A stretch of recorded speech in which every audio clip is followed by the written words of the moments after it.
Hickok here again. Get a lot of requests to do a video on grip. You know, this will be another one in my series on techniques and tips. The Hickok way, at least. Again, I'm not an expert, but I know what works for me. Grip, very, very important.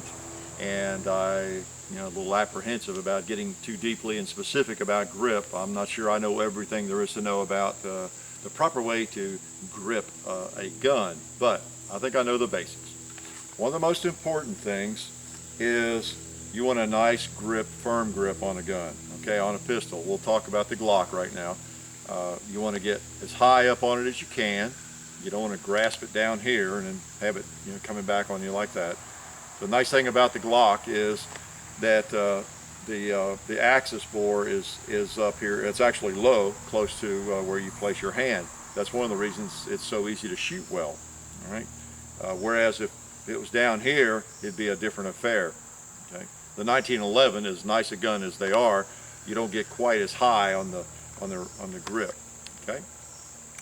So a nice firm grip, get up high, just like that.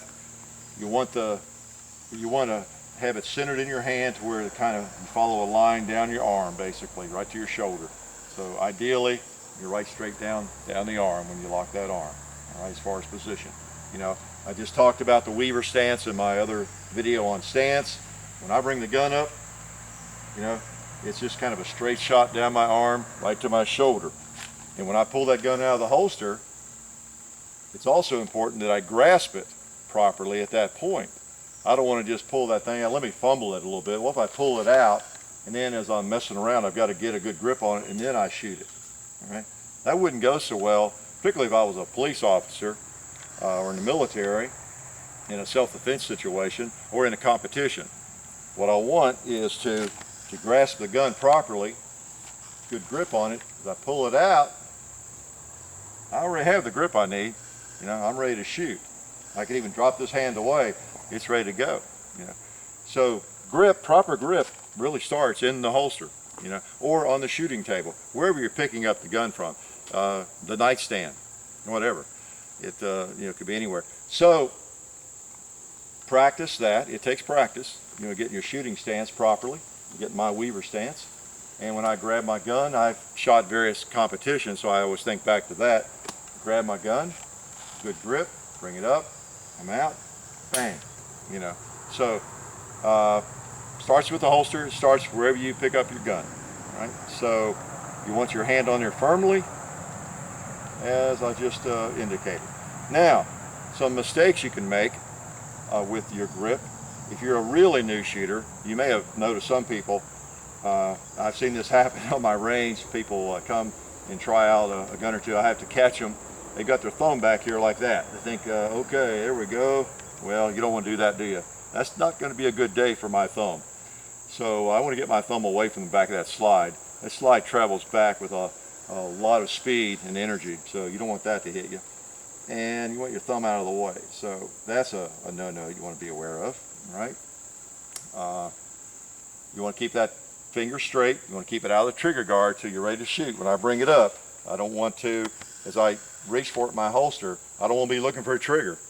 I want to be pretending my trigger finger is in a splint and it's broken. It's got to be straight. So I look for my gun, I pull it out, and as I come up, and I'm on the target, then I stick it in there and really shoot. All right. So watch for your finger, especially when you reholster.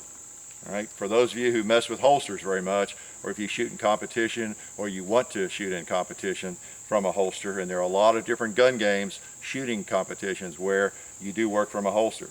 So there's a lot of holstering and unholstering, reholstering, boom, okay? Another basic is, one of the things I like to point out is, when you pull the gun out, or you pick it up and you're ready to shoot it, most of us shoot with two hands most of the time, all right? And we'll talk about that.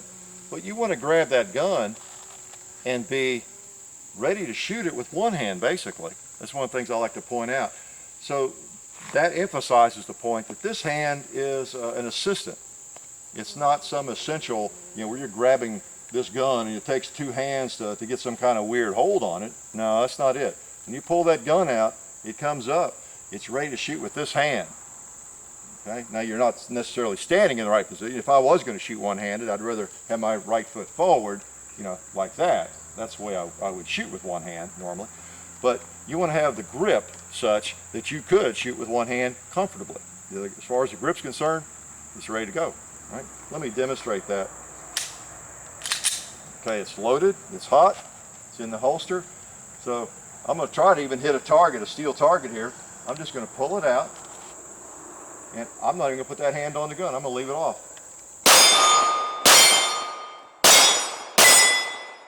All right, so I can hit what I'm shooting at with that one hand. That's the important hand, the one my primary hand. Boom. All right. All right. Now that said, the modern technique, you know, as taught by Jeff Cooper and many others, is to involve the other hand, pull that gun out, you know, bring this hand into the play, bring it up, much more stable. It's the style that most of us like to use with a pistol, with a handgun, all right? Now, this other hand, you don't want that hand to cause problems, do you? You don't want this thumb against the slide, for one thing. There are people that don't realize they're doing it, and they've got this thumb pressed against the slide. They're trying to squeeze the life out of the gun, for one thing, possibly. Maybe a little too much strength on their grip, and it slows the slide down, you know, and so they get a malfunction. So watch for that. Keep that thumb, first of all, keep it out from behind the slide, you know that. Keep it off the slide. Now some people say point it up, point it forward, and that sort of thing. I don't know. I don't pay much attention to that. I just, wherever it's comfortable and it's out of the way, that's how I end up with mine. All right. Again, mainly I want to show you what I do. You know, don't go running and say, well, Hickok said you're supposed to do this. No, this is what Hickok does. That's kind of what my thumb looks like. Let me point to the ground there. See that? Cameraman, pick that up. Let me move it around. That's how my thumb ends up. That's how my left hand ends up. All right. Boom, and I'm ready to shoot. Let me put a bullet in. And maybe that's not the right technique, but it sure feels good to me, though. It feels just fine to me, and it works and has worked for a lot of years. All right, fingers straight. So put the thumb up, put it straight forward. Some people want to fight these thumbs and say which one should go on top and all that. Hey, I don't know. I've got this hand on that gun, so it'll shoot without this hand. So when I lay this hand, this thumb goes over that thumb, and this finger goes up under the trigger guard. Now let me show you that. That's a very important point, I think, and most of you do that. If I'm going to shoot this Glock, my index finger is going to be right there. That's providing a shelf for that trigger guard. Okay, a shelf. Do not put that finger out in front of that trigger guard. If you're doing that, I'll bet you're shooting, you're stringing your shots left and right, probably mostly left, be my guess. Most of your experts, and I will be pretty opinionated on that, they will tell you, I remember seeing Rob Latham 15 years ago on some video or something talking about that after an IPSC match, you know, keeping your finger off the front of that, which I had already figured out and was glad I had, because it looks like on a Glock it's almost meant for that. You know, it's got some serration on it. So if you're just getting into shooting and shooting a Glock and you think, oh, they've got some serration on it, I guess I'm supposed to put my finger up there, I would advise against that. Just rest it on that hand like that. It's a shelf. This hand is kind of a shelf in a way, although the recoil shouldn't bring it away from that shelf. That hand is actually, you know, it's tucked in there as part of the shooting complex. You know, all that's together. If it all recoils, it all comes up. Okay, it's all stuck together. All right. So if you can see that again, you see how I have that gun gripped. You know, get a close up there, Mr. Cameraman. I've gotten so many questions about my grip and how I hold a gun. That's how I hold it, right there. Okay. Now, one thing that might be different from a lot of people, you notice my little pinky. Maybe it's because I like little guns, I shoot the baby Glock so much. My little pinky doesn't get in on it much. I don't put much pressure against the grip, even on this gun, where I have enough stock or grip there that I could stick it in there and get maybe a better hold. I don't use it. These two fingers do all the work for me on just about any gun I shoot. I try to keep my little finger out of it. Quite often, that little finger is the one that milks that right or left for you anyway. I don't need that extra strength. I don't need the extra strength my little pinky gives it, and I don't use it at all, of course, on a small Glock. So I tend not to use on any of them. Yeah, the strength is in these two fingers right here. That's where I get a grip. All right, I don't care whether that one's hanging off. I don't care. There's not a lot of room on the Glock 19 for it. I could get it on there. I don't even try it. Even if I'm shooting a bigger Glock, I don't use that little pinky. All right, again, that falls under what I do. You guys want to know what I do? That's it. I don't use the pinky much at all. It's just sort of there. I try to keep it out of the way, and like right now, if I take this hand off, you'll see where it would be if I were shooting. See, my finger's in the trigger guard. I'm firing. That finger is just kind of loose, just kind of hanging there. That's what I do. Boom. So it's not affecting me in any way, negatively or positively. All right. You want a good firm grip? Get a good firm grip. Get a good hold on it. You don't want to limp wrist the thing.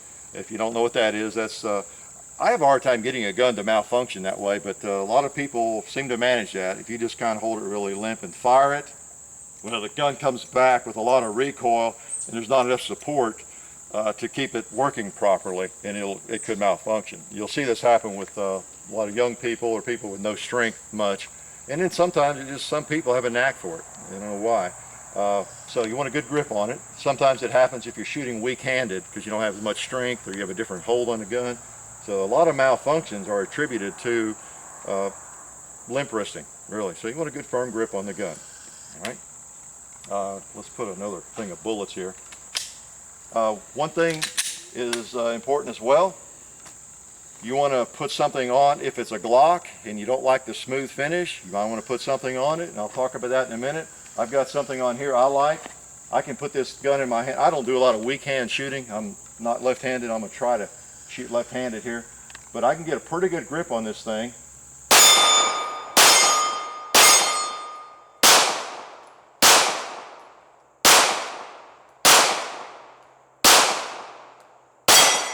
Okay.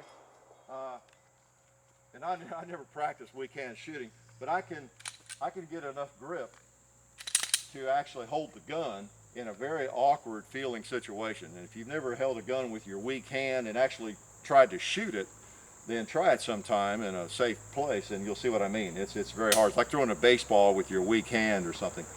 So you want something on here that feels good. I have graduated from a lot of different things. I've used the rubber slip-ons for many, many years, and and you've seen me, I know the videos talk about cutting skateboard tape and putting that on there, and recently discovered the Talon grip, so you notice that's what I have. I've bragged on those several times, and I don't mind bragging again. I'm going to point this gun that way because it's opened up, but that's the Talon grip I have on all my Glocks now. Derek sent me one, as I mentioned, I think in another video, to try out, and I've bought 9 of them since trying that one. I just like them. They do the job for me. So I like them better than what I was doing, my little tailor-made skateboard projects on them. So they just feel really good. I can shoot that gun with one hand, you know, without any trouble, either hand, and it's not going to slip. It just feels great.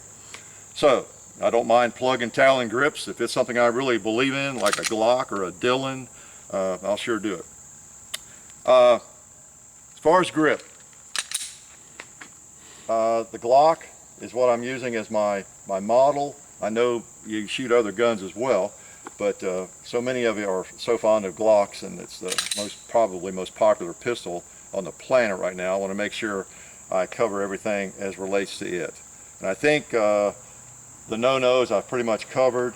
The way I grip it, I think I've pretty much explained that as best I can. I don't think I've left anything out. My little idiosyncrasies of keeping my little finger off of it. My advice to keep off the front of the trigger guard, have a nice firm grip, you know. Some people want to squeeze the life out of it. I heard Rob Leatham one time say, how hard do you squeeze it? Grip it as hard as you possibly can. That was kind of his response, you know. Of course, he's trying to he's in his isosceles stance, and he's trying to shoot steel at the speed of lightning. You know, so he's trying to get everything he possibly can out of a handgun, and he does better than anybody else in the world. Of I take a nice firm grip, but I probably don't squeeze it, that hard, even when I'm trying to shoot fast. But you do want a good firm hold on it. All right. So grip the gun firmly and practice it. Practice coming out of a holster. If you do a lot of competition, you want to practice getting the grip when you grab that gun, so it's never a different feel for you. Let's see if I have a bullet here. I think I have a couple. And let me go live here again. I'm go from the holster. Okay. If I don't have a good hold on that gun, I can't hit anything. If I have to pick it up and then readjust and mess with it. But what I try to do is get the grip I want on that gun first time. And I think I actually missed there. Okay. So I'm ready to shoot when I pick up the gun. I don't have to readjust my grip on the thing. All right. So that's grip 101. Let me very quickly reholster this and show you the little gun. Now this is a Glock 27. It's not hot, nothing in the chamber. I do have some gold dots. I'm going to actually fire a couple of these. One of the comments I've gotten a few times is, yeah, but with those little baby Glocks, you can't shoot them with one hand. How are you going to hold that thing with one hand if you have to shoot with one hand and all that? Well, I don't think it's a big problem. Let me see. Whoops. It's a problem if you don't have a bullet in the chamber.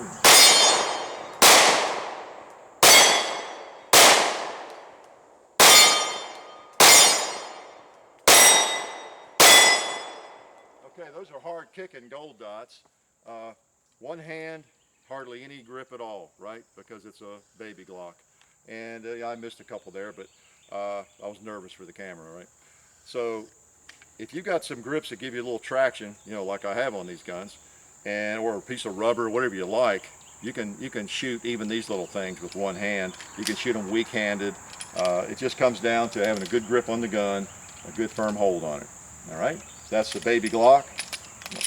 Put that back in my back pocket, and I'm gonna walk over here and get a 1911. Same thing. This one's clear. If you pick that gun up, finger straight, wrap around. Again, I don't use much my little pinky, but you get as high as you can. This is a standard beaver tail, but you just get up as high as you can on it. And same thing. Left hand comes in the same way. You got to really watch these. Back in the old days when I used to do a little competition in IPSC, I know people would cause these to malfunction. They get that thumb against those serrations, get a grip like that on it, and you're going to cause yourself a malfunction. Right? But same thing basically. Pull the gun out, ready to shoot. This hand comes up and assist it. Don't need it, but it helps. Boom, just like that. This gun's clear.